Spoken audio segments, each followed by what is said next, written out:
Olá, tudo bom? Hoje nós teremos uma aula de filosofia e falaremos sobre mito, o conhecimento mítico ou mitológico. Muito bem-vindo! Para começar a nossa conversa, eu queria falar um pouco sobre tipos de conhecimento. É verdade, existem tipos de conhecimento diferentes. Aqui nós temos elencado 4 tipos de conhecimento diferentes: o conhecimento científico, o filosófico, o religioso ou teológico e o conhecimento popular ou senso comum. Depois, em um outro momento, a gente pode se aprofundar um pouco mais em conhecimento científico, nas aulas de filosofia da ciência, e também depois teremos mais tempo para nos aprofundar no conhecimento filosófico especificadamente. Já dá para perceber que existem algumas relações entre esses dois tipos de conhecimento. Em alguns momentos eles se assemelham muito, em outros se distanciam. Mas o caráter racional é algo que impera nestes dois tipos de conhecimento.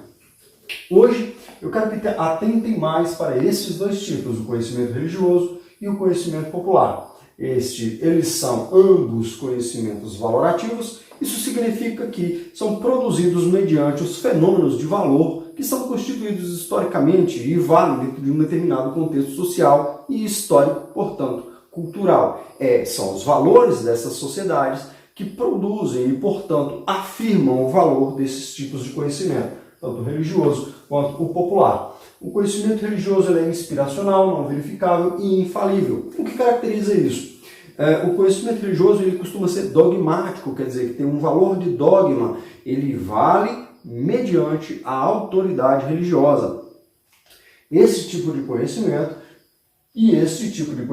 que, apesar de valorativo, é reflexivo, assistemático, verificável, falível e inexato, vão constituir juntos o que nós chamamos de conhecimento mítico ou mitológico. Veja bem, o que é conhecimento popular? O conhecimento popular é aquilo que é produzido no processo geracional. Ele se produz mediante os valores de uma determinada sociedade, em um determinado tempo histórico, mas é também um conhecimento que modifica-se com muita facilidade, já que costuma estar presente na oralidade. As pessoas falam aquilo que acreditam, aquilo que pensam, e isso vai se propagando e passando de geração em geração, o que faz com que costuma se modificar bastante. Já o conhecimento religioso, por ser dogmático, por estar ligado a uma autoridade religiosa, costuma ser muito mais fixo e gozar de infalibilidade, vale em todas as situações, tá? Quando eu vejo isso aqui, eu quero que vocês entendam que existe uma certa união desses dois tipos de conhecimento, uma intersecção entre esses dois tipos de conhecimento para produzir o conhecimento mítico ou mitológico. Daí agora nós já podemos falar. O que é mito?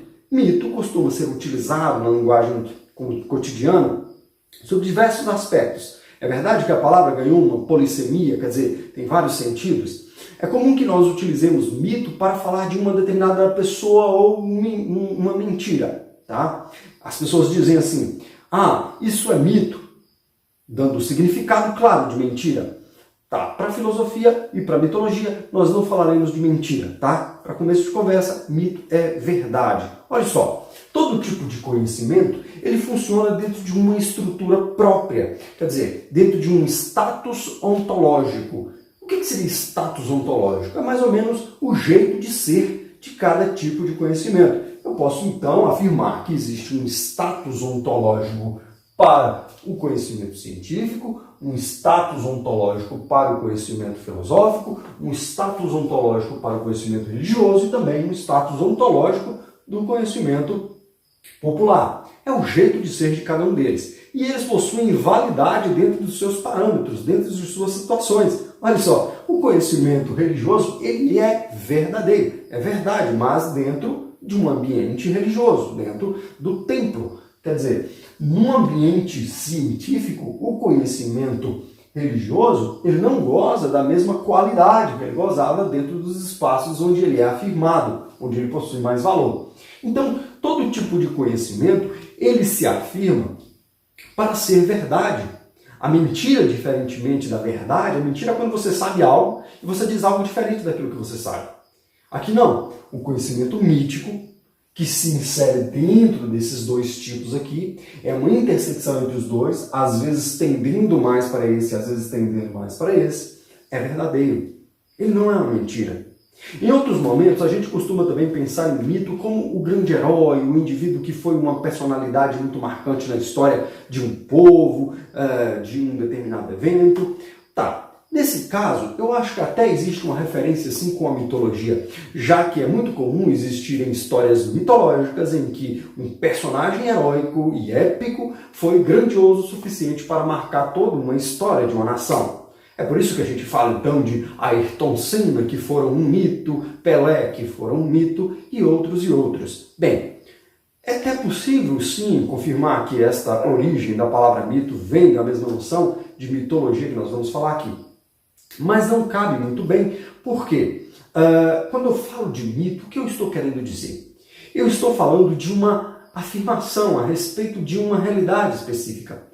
Mito, no final das contas, é um tipo de conhecimento, portanto, é uma explicação da realidade. É uma explicação sobre algo. Explica para o ser humano o que o ser humano é, o que o universo é, por que o ser humano está aqui, para onde ele vai.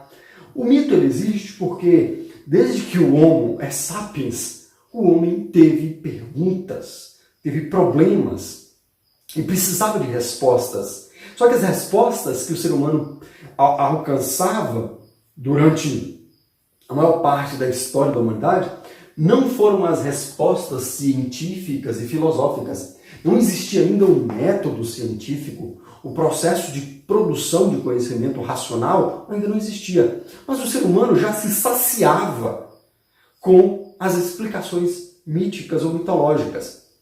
É por isso que o mito ele é tão forte. O mito ele explica, o mito é uma explicação. Só que é uma explicação fantástica. É uma explicação imagética da realidade. Então, quando você quer saber sobre por que existem determinados fenômenos da natureza, por que existe um eclipse, a resposta mítica, diferente da resposta da ciência, é uma resposta fantástica. O mito é uma narrativa fantástica, imagética, verossímil. Ela se aproxima assim com os fatos que eu consigo observar. Essa verossimilhança do mito faz com que as pessoas acreditem, deem crédito a ele. Afinal de contas, é verdade. Mas o mito é uma verdade inocente. É uma verdade na qual ainda falta o rigor do olhar racional sobre o mundo, sobre a realidade, sobre nós próprios. Assim, eu quero adiantar um pouco e falar um pouco de tipos de mito. Vamos ver aqui. Nós temos, então, mito teogônico. O que seria um mito teogônico? São os mitos que falam sobre a origem dos deuses ou sobre a genealogia de seres sobrenaturais ou divinos. São mitos teogônicos. Vem da junção de duas palavrinhas. Teo, que é Deus, e gônico, que vem de gonós, que significa origem. Vamos lá. Mito cosmogônico. Os mitos cosmogônicos são mitos que falam sobre a origem do cosmos. Cosmos é uma palavra grega que significa ordem, mas designa o universo ordenado. Portanto, os mitos cosmogônicos são os mitos que narram a história do surgimento do cosmos. Para os gregos, de como do caos fez-se o cosmos. Essa é a explicação cosmogônica, ou cosmogonia, de como surgiu o cosmos. Tá? Um grande exemplo de mito cosmogônico está no texto bíblico, em que Deus, o Deus cristão, cria céu e terra em 7 dias. É um mito cosmogônico. Eu disse que é uma junção de elementos do conhecimento popular com elementos do conhecimento religioso. É uma explicação fantástica na qual forças sobrenaturais interagem para realizar algo, neste caso, para criar o universo. O mito antropogônico. Olha, sobre esse mito é muito interessante o seguinte. É comum que algum pai possa dizer para o seu filho assim: filho, você nasceu quando uma cegonha deixou você na porta da minha casa. Este é um mito antropogônico. É um mito que fala sobre como o ser humano surge. Tá? Este que é óbvio, é uma narrativa muito simples, mas que ainda está presente na nossa realidade, demonstra que o mito ainda é vivo, o mito ainda é forte, o mito ainda está presente no nosso mundo. Esta narrativa antropogônica na história das culturas, ela é sempre variada. Por exemplo, o mito cristão do surgimento do ser humano é o mito de Adão e Eva. Mas existem uma série de outras mitologias com outros mitos antropogônicos que falam sobre o surgimento do ser humano. Mito épico ou heróico. Veja bem, os mitos épicos ou heróicos são mitos que falam sobre grandes feitos, sobre grandes batalhas e vitórias de grandes heróis. Enfim, esses mitos eles servem para criar um tipo de consciência coletiva, da qual você faz parte e da qual você se considera pertencente a um grupo social, como por exemplo. Ok? Mitos épicos heróicos. As narrativas épicas de Ulisses, na Odisseia, de Aquiles, de Hércules e seus 12 trabalhos, são narrativas épicas ou heróicas.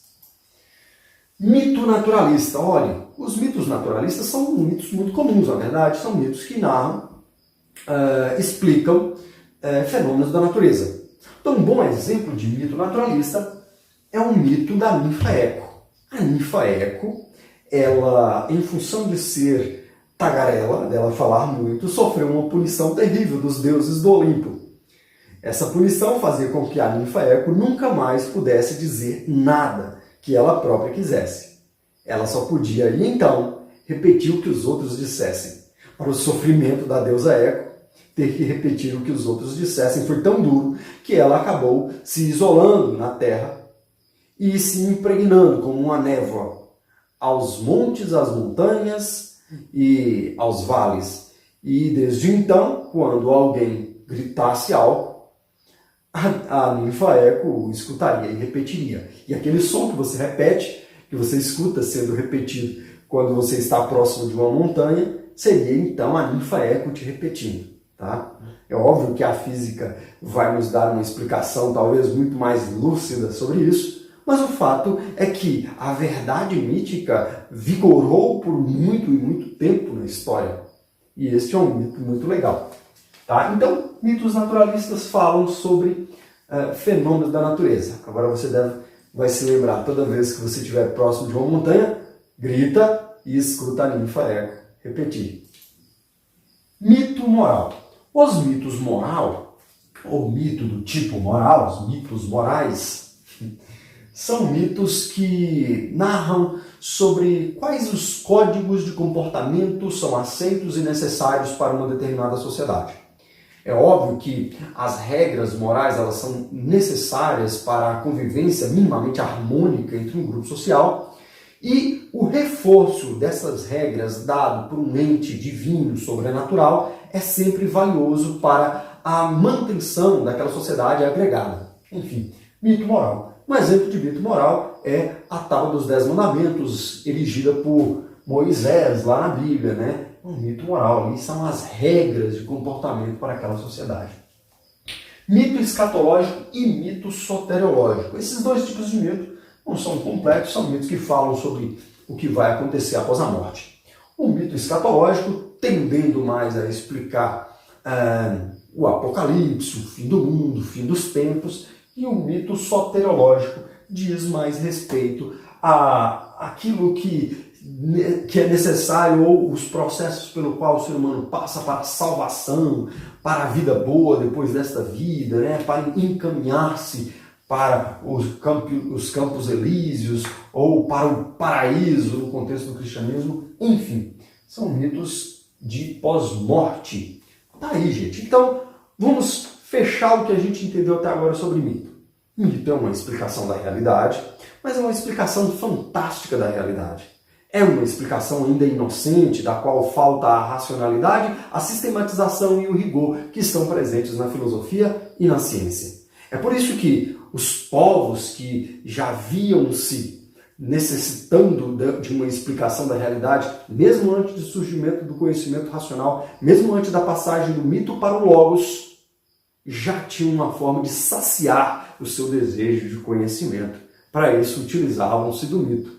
O mito ainda existe, mas nós vamos logo entender que a filosofia vai, de algum modo, tentar superar o mito. É por isso que a gente fala, passagem do mito para o logos. Tá? A entrada na episteme, o conhecimento sistemático e racional. Então, não se esqueçam. O mito é conhecimento, é verdade, mas a partir de agora a gente entra sim no nascimento da filosofia na nossa próxima aula. Um abraço, muito obrigado por ter escutado e assistido até aqui.